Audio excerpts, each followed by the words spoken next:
প্রিয় বন্ধুরা, আজকে শরীর খারাপ নিয়েও আপনাদেরকে দেখাতে চলেছি নতুন কিছু জায়গা। তবে আপনারা থাম্বনেল দেখে নিশ্চয়ই বুঝতে পারছেন আপনাদেরকে কোন কোন জায়গা দেখাতে চলেছি। আজকে প্রথমেই আমরা চলে এসেছি নিমাই পণ্ডিতের দ্বিতীয় স্ত্রী বিষ্ণুপ্রিয়া দেবীর জন্মভিটা। এই বিষ্ণুপ্রিয়া দেবীর জন্মভিটায় প্রথমে ঘুরে দেখাবো, এরপরে আরও কিছু আছে সেগুলো দেখাবো। দর্শক বন্ধুরা, আমরা এই মুহূর্তে রয়েছি নবদ্বীপ ধামের শ্রী বিষ্ণুপ্রিয়া দেবীর জন্মস্থান বিষ্ণুপ্রিয়া দেবীর মন্দিরে। তা আজকে আপনাদেরকে ঘুরে দেখাবো বিষ্ণুপ্রিয়া মন্দির। তা চলুন আমরা এগিয়ে যাই, বিষ্ণুপ্রিয়া মন্দিরটা দর্শন করি।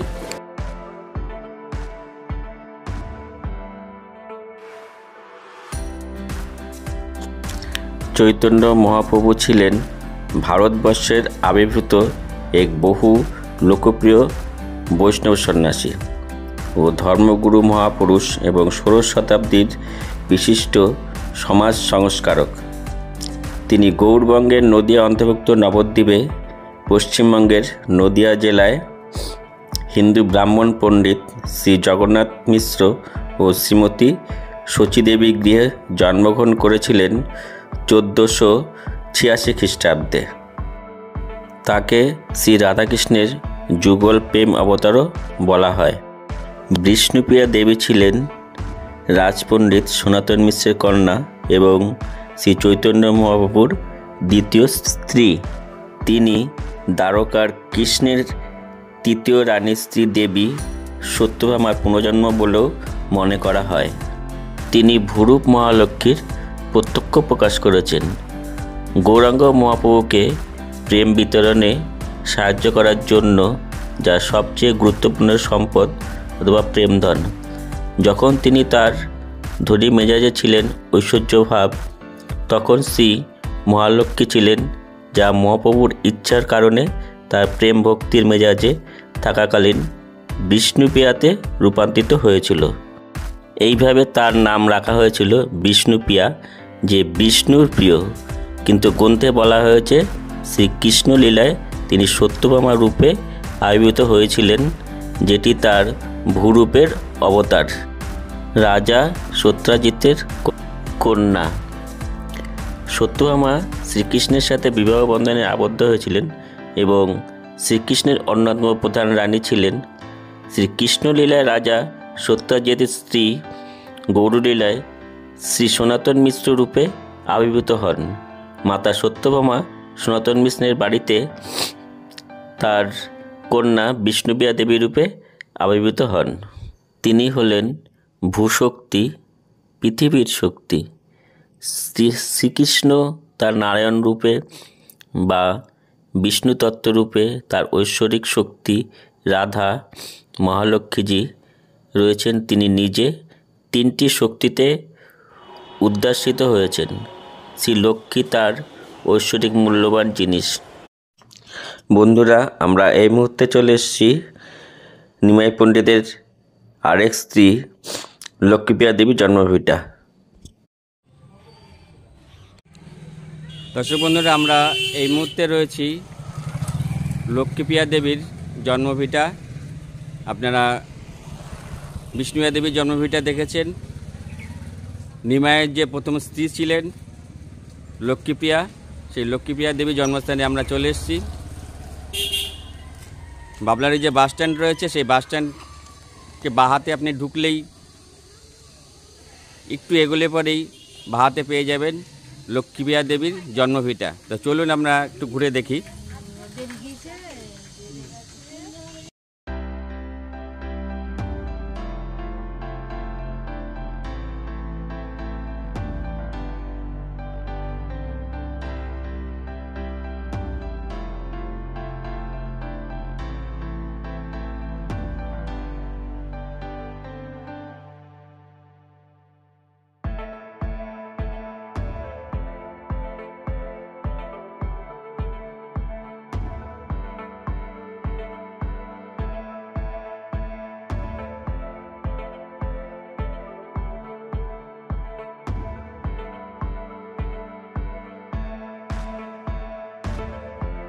লক্ষ্মীপ্রিয়া দেবীর যে জন্মভূমিটা রয়েছে, এর ঠাকুর দালানটি অপূর্ব সুন্দর, খুবই ভালো।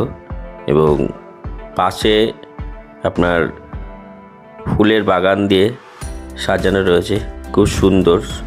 এবং তার ঠিক অপোজিটে রয়েছে বিশ্ববাংলা একটা পার্ক রয়েছে, খুব সুন্দর একটা পার্ক।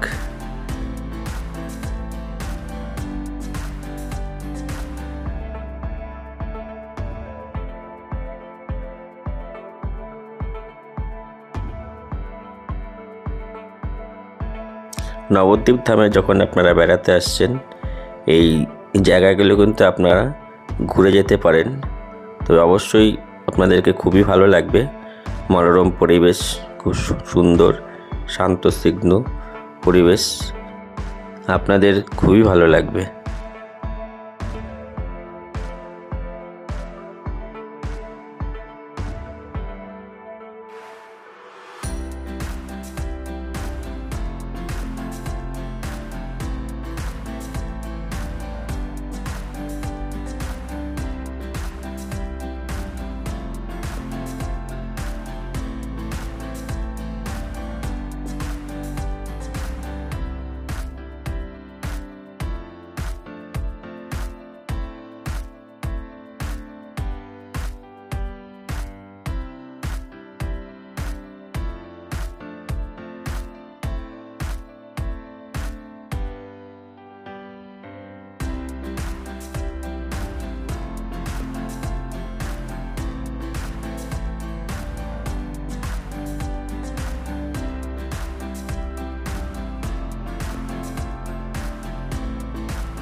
বন্ধুরা, আপনারা এর পাশে একটি সুন্দর পার্ক দেখতে পাচ্ছেন বিশ্ববাংলা লোগো দিয়ে।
বন্ধুরা, আমরা এই মুহূর্তে রয়েছি শান্তিপুর বাইপাস সংলগ্ন শ্রী অদ্বৈত আচার্য মন্দির বা অদ্বৈত আচার্য পাঠ সন্নিকটে।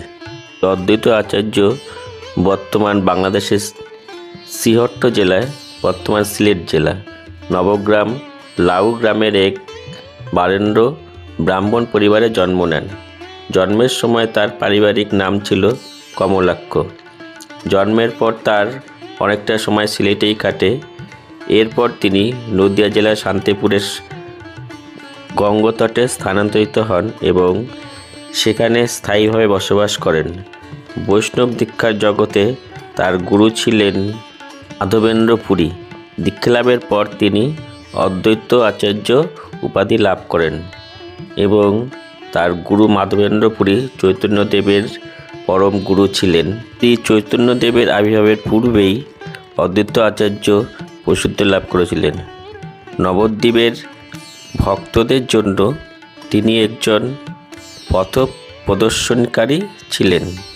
বৈষ্ণব ধর্মের মতবাদের প্রবক্তা ছিলেন চৈতন্যদেব। অদ্বৈত আচার্য নিত্যানন্দের সঙ্গী হিসাবে এই মতবাদ প্রচারে আত্মমগ্ন হন। আনুষ্ঠানিকভাবে তিনি প্রথমবারের মতো নিমাইকে স্বয়ং ভগবান মানেন এবং পুরীতে এক রথযাত্রা অনুষ্ঠানে তিনি চৈতন্যদেবের একজন অবতার ও তা ঘোষণা করেন। 13 খ্রিস্টাব্দে শ্রী চৈতন্যদেব শান্তিপুরে আসলে তিনি বিদ্যাপতির পদ পেয়ে তাকে স্বাগত জানান। শান্তিপুরে অদ্বৈত আচার্য নেপাল থেকে গণ্ডকী নদী থেকে নারায়ণশিলা প্রাপ্ত হন, যা আজও বড় গোস্বামী বাড়িতে নিত্য পূজিত হয়ে আসছে। গোপাল নামক চিত্রপট প্রতিষ্ঠাতা করেছিলেন। তার 2 স্ত্রী সহধর্মিণীর নাম হল শ্রীদেবী ও সীতাদেবী। বিজয়কৃষ্ণ গোস্বামী তার 10তম বংশধর।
বন্ধুরা, আমাদের আরও কিছু যদি তথ্য জানা থাকে তাহলে পরে কমেন্ট বক্সে আমাকে জানায়ও।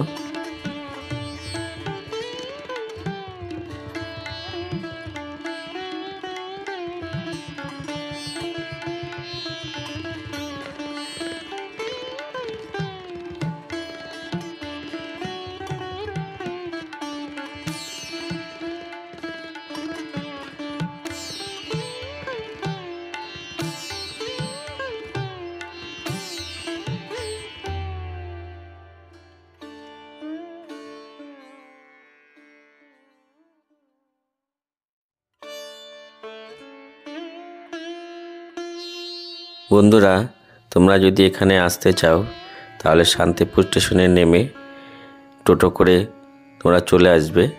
এখানে ভোগ প্রসাদেরও ব্যবস্থা আছে, তার ফোন নাম্বার আমি দিয়ে দেব। আগে থাকতে ফোন করে তোমরা সমস্ত কিছু তথ্য জেনে নেবে।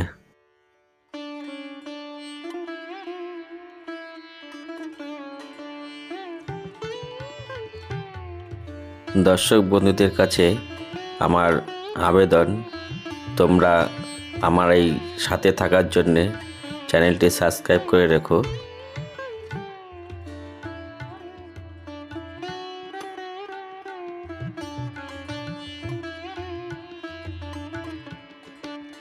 বন্ধুরা যারা চ্যানেলে নতুন আছো তারা সবাই ভিডিওটি লাইক করে দিও এবং এই ধরনের আরও ভিডিও পেতে এবং আমাকে উৎসাহ দেওয়ার জন্যে ভিডিওটি সাবস্ক্রাইব করে রেখো।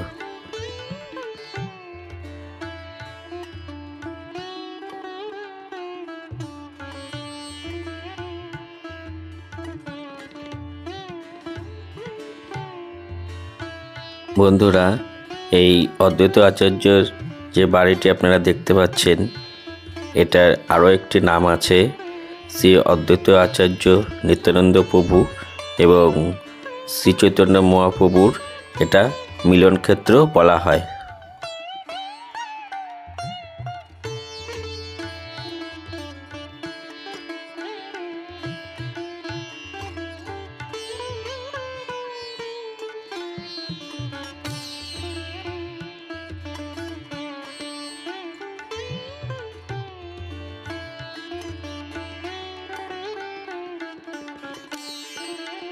বন্ধুরা তোমরা প্রসাদ পাওয়ার জন্যে এই ফোন নাম্বারে যোগাযোগ করতে পারো 9232775050 এবং 9732812700। এই দুটো নম্বর আমি দিয়ে দিলাম, এই নম্বর দুটো যোগাযোগ করে তোমরা প্রসাদ পাওয়ার জন্যে আসতে পারো।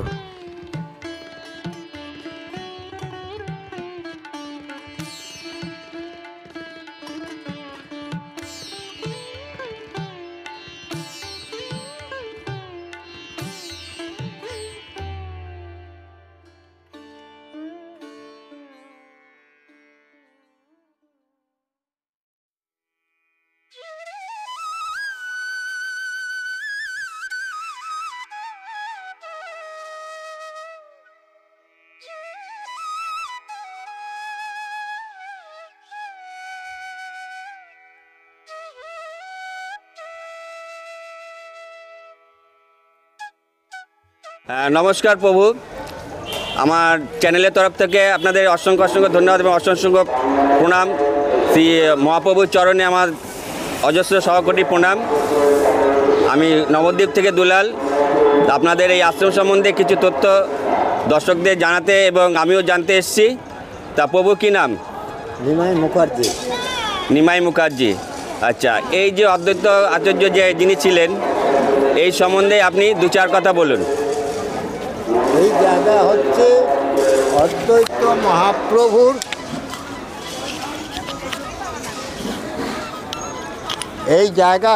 অদ্বৈত মহাপ্রভুর সাধন ভূমি। অদ্বৈত মহাপ্রভু এইখানে সাধনা করে গৌরাঙ্গ মহাপ্রভুকে এনেছেন কলির জীব উদ্ধারের জন্যে। আর গৌরাঙ্গ নিত্যানন্দ অদ্বৈত তিনজনই এখানে মিলন হয়েছিলেন। আমরা মিলন ক্ষেত্রও বলি বা অদ্বৈত প্রভুর সাধন ভূমিও বলি। আচ্ছা, এইখানে সতী মাতা আর নিতাই গৌর সীতানা এখানে 10 দিন ছিলেন। হ্যাঁ বলুন।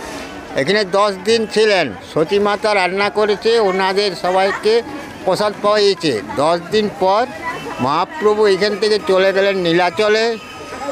তারপরে নিত্যানন্দ প্রভু চলে গেলেন খড়দা শ্যামসুন্দর মন্দিরে।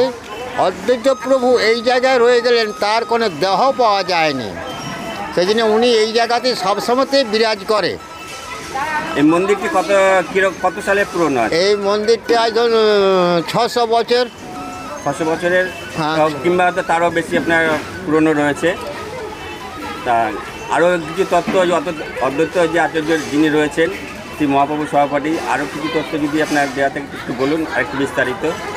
সেটা আছে, আর কিছু বলার আছে, সে তো অত টাইম হবে না আমার, আমি তো ব্যস্ত আছি আচ্ছা, একটু। ঠিক আছে। প্রিয় দর্শক বন্ধুরা, আপনারা কিছু তথ্য এই আশ্রম সম্বন্ধে আপনারা শুনলেন। আপনাদেরকে জানাতে সক্ষম হলাম। তবে আজকের মতো ভিডিওটা এখানেই শেষ করছি। বন্ধুরা, দেখা হচ্ছে তোমাদের সাথে পরের ভিডিওতে এই সরস্বতী পুজো উপলক্ষে। ততক্ষণ তোমরা আমার সাথে থাকো এবং সঙ্গে থাকো।